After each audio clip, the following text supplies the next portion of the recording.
எனதருமை தமிழ் சொந்தங்களே, பொதுவா சம்பந்தப்பட்டவர் பாக்குற வரைக்கும் இந்த வீடியோவை ஷேர் பண்ணுங்கன்னு சொல்லுவாங்கல்ல, அந்த மாதிரி இந்த செய்தியை ஸ்டாலின் சார் பாக்குற வரைக்கும் ஷேர் பண்ணணும். ஏன்னா கிராம சபைங்கிற பேர்ல அவர் நடத்தின நாடகத்தை பத்தி சில கேள்விகளை கேட்கிறோம்.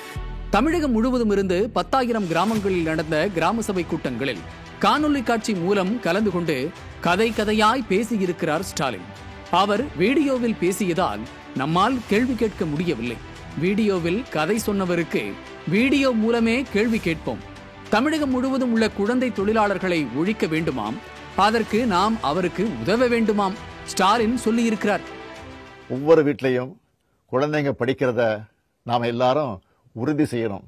எங்கேயாவது யாராவது குழந்தை தொழிலாளர்களை பணியில் ஈடுபடுத்தினா உடனே மாவட்ட நிர்வாகத்துக்கு தகவல் கொடுத்து அவங்கள மீட்கணும். இதை கிராம ஊராட்சிகள், பொதுமக்கள் மற்ற அரசு அலுவலர்கள்னு எல்லாரும் பொறுப்போட கண்காணிக்கணும். இதை சொல்ல வெட்கமாக இல்லையா சார்? ஓராண்டிற்கு முன்னர் திமுக எம்எல்ஏ கருணாநிதியின் மகன் வீட்டில் வேலை செய்த பட்டியல் சமூகத்தைச் சேர்ந்த சிறுமியை சைக்கோத்தனமாக அடித்து துன்புறுத்தியதாக செய்தி வந்ததே. அப்போது நீங்கள் எடுத்த நடவடிக்கை என்ன? நீங்கள் நடவடிக்கை எடுக்காமல் மெத்தனம் காட்டியதால் கடந்த ஆண்டு சென்னை அமைந்தகரையில் வீட்டு வேலைக்கு வந்த சிறுமி பாலியல் துன்புறுத்தலுக்கு ஆளாகி கொலையே செய்யப்பட்டால் அப்போது நீங்கள் எடுத்த நடவடிக்கை என்ன? குழந்தை தொழிலாளர் எங்கிருந்தாலும் என்னிடம் சொல்லுங்கள் என மக்களிடம் கேட்கிறீர்களே, முதலில் உங்களது கொத்தடிமைகளிடம் கேளுங்கள்.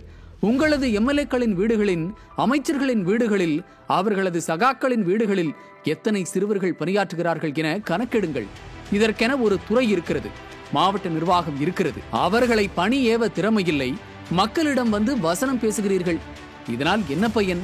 அடுத்ததாக 100 நாள் வேலை திட்டம் பற்றி பேசியிருக்கிறார். கிராம மேம்பாட்டுக்கு முக்கியமான திட்டமான 100 நாள் வேலை திட்டம். இந்த திட்டம் முறையா செயல்பட்டு வர்றத கண்டிப்பா உறுதி செய்யணும். இந்த திட்டத்தில் வரவு செலவு எவ்வளவு, எத்தனை பேருக்கு வேலை வாய்ப்பு கொடுக்கப்பட்டிருக்குதுன்னு எல்லா தகவல்களும் வெளிப்படையா இருக்கணும். 100 நாள் வேலை திட்டத்தில் அனைவருக்கும் பணி கிடைப்பதை உறுதி செய்ய வேண்டுமாம். இவ்வளவு நாள் இல்லாத அக்கறை இப்போது ஏன் வந்தது? புரட்சி தமிழர் செல்கிற இடத்திலெல்லாம் இந்த விவகாரம் குறித்து பேசுவதாலா? 100 நாள் வேலையை 150 நாள் ஆக்குவேன் என வாக்குறுதி கொடுத்தீர்களே, அது என்ன ஆனது? முதலில் வேலை செய்பவர்களுக்கு சம்பளம் கொடுக்க முடிந்ததா உங்களால்? அதை கூட எதிர்க்கட்சி தலைவர் தான் டெல்லியிடம் கேட்டு பெற வேண்டிய சூழல் இருக்கிறது. 100 நாள் வேலை திட்டம் பற்றி பேச உங்களுக்கு என்ன சார் தகுதி இருக்கு? இந்த போலி டெல்டாக்காரர் நீர் மேலாண்மை குறித்து பேசி நமக்கு சிரிப்பு காட்டி இருக்கிறார். மக்களோட முக்கிய பிரச்சனை இருக்கிறது தண்ணீர் பற்றாக்குறை. பணத்தை தண்ணியா செலவழிக்கிறாங்கன்னு சில பேர் சொல்லுவாங்க. உண்மையிலேயே தண்ணியை தான் பணம் மாதிரி பார்த்து செலவழிக்கணும். தண்ணீர் பற்றாக்குறை வராமல் இருக்க மழைநீர் சேகரிப்பு ரொம்ப அவசியமானது. இதனால தான் நிலத்தடி நீர்வளம் மேம்பட்டு கிராமங்களுக்கு நீண்டகால நீர் பாதுகாப்பு ஏற்படும். தண்ணியை தான் பணம் மாதிரி செலவு செய்யணுமாம். அடடா, என்ன வசனம்! டெல்டாவில் ஹைட்ரோ கார்பன் திட்டத்திற்கான பணிகள் நடைபெறுவதாக விவசாயிகள் வேதனை தெரிவிக்கின்றனர். ராமநாதபுரத்தில் ஹைட்ரோ கார்பன் எடுக்கும் பணிகள் நடப்பதாக தகவல் வருகிறது. அதை தடுக்க தெம்பில்லை. நீர் மேலாண்மை குறித்து பேசலாமா? கடைசியாக அவர் பேசியதுதான் உச்சபட்ச கொடுமை. அந்த கொடுமையை கொஞ்சம் பொறுமையா கேளுங்கள்.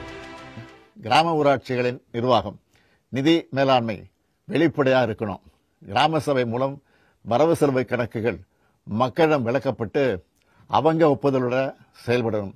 ஒவ்வொரு ஊராட்சியும் எவ்வளவு செலவிட்டோம்னு மக்கள் தெரிஞ்சிக்கிற வகையில தகவல் பகிரப்படணும்.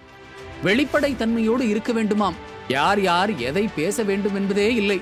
மதுரை மாநகராட்சியில் வரி வசூலில் ஊழல் நடந்ததே, அதில் வெளிப்படை தன்மையோடு நடந்து கொண்டீர்களா? வெளிநாட்டு முதலீடு குறித்து வெள்ளை அறிக்கை கேட்டார்களே, வெளிப்படையாக சொல்லி இருக்கிறீர்களா? நீங்கள் வெளிப்படை தன்மை குறித்து பாடம் நடத்துகிறீர்கள். வெட்கமே இல்லையா? அட, நான் கேட்கல சார், மக்கள் கேட்கிறாங்க. நம்ம ஊரு நம்ம அரசு என்ற பேர்ல கிராம சபையில மக்கள் கலந்து ஆலோசிச்சு 3 முக்கிய தேவைகளை தேர்வு செஞ்சு தீர்மானம் நிறைவேற்றப்படணும். அப்படி கண்டறியப்படும் தேவைகள் உடனடியாக நிறைவேற்றப்படுறத மாவட்ட நிர்வாகம் உறுதி செய்யணும். பரந்தூர் விமான நிலையம் அமையக்கூடாது என அக்கிராம மக்கள் 15வது முறையாக தீர்மானம் நிறைவேற்றி இருக்கிறார்கள். அதை என்னவென்று கேட்க மனமில்லை. இந்த வெட்டி பேச்சு எதற்கு? வீடியோவில் ஆட்சி நடத்தும் முதல்வரே இந்த கேள்விகளுக்கு நேரடியாக பதில் சொன்னாலும் சரி, வீடியோ வெளியிட்டாலும் சரி. அட, நான் கேட்கல சார், மக்கள் கேட்கறாங்க, வீடியோவை எதிர்பார்க்கறாங்க.